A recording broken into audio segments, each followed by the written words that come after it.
Setelah gempa bumi berkekuatan 8,8 skala Richter mengguncang Petropavlovsk-Kamchatski, jantung semenanjung Kamchatka di Rusia, gunung berapi Klyushevskoy dilaporkan juga meletus. Setelah gempa bumi berkekuatan 8,8 skala Richter mengguncang Petropavlovsk-Kamchatski, jantung semenanjung Kamchatka di Rusia, gunung berapi Klyushevskoy dilaporkan juga meletus. Jarak antara gunung berapi Klyushevskoy dan pusat gempa besar di Kamchatka pada 30 Juli 2025 diperkirakan sekitar 126 km ke arah tenggara dari Petropavlovsk-Kamchatski yang merupakan kota terdekat dengan Klyushevskoy. Belum banyak yang bisa diketahui seputar letusan gunung tersebut karena terbatasnya informasi yang bisa diakses dari media-media di Rusia.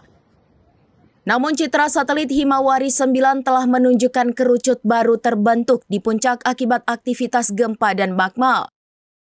Gunung berapi ini telah meletus lebih dari 60 kali dalam 100 terakhir. Letusan terbaru dimulai pada April 2025 dan masih berlangsung hingga Juli. Abu vulkanik terdeteksi mencapai ketinggian 12 km dan menyebar hingga 1.600 km ke arah timur.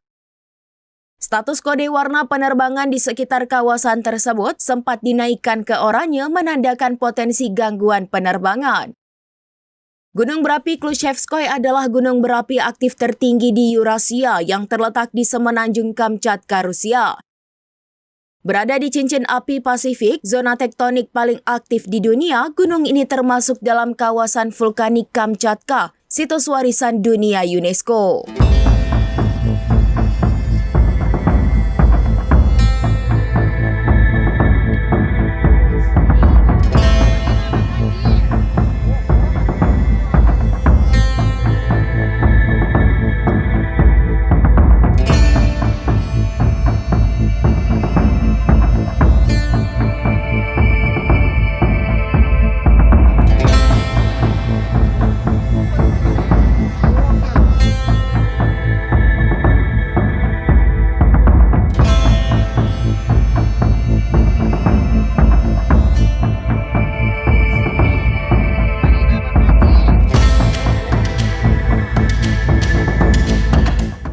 Demikian informasi terkini Syederalun. Saksikan terus informasi lainnya. Jangan lupa like dan share seluruh akun serambinews.com.